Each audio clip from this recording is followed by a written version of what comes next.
قل من ينجيكم من ظلمات البر والبحر تدعونه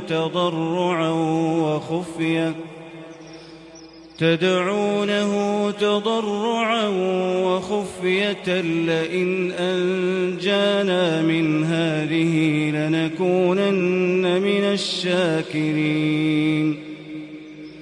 قل الله ينجيكم منها ومن كل كرب ثم أنتم تشركون قل هو القادر على أن يبعث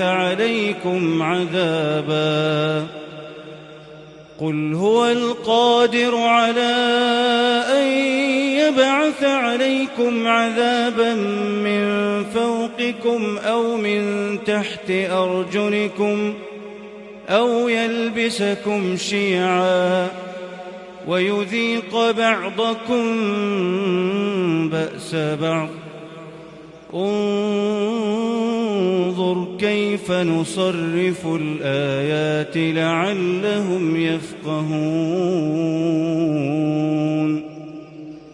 وكذب به قومك وهو الحق قل لست عليكم بوكيل لكل نبأ مستقر وسوف تعلمون.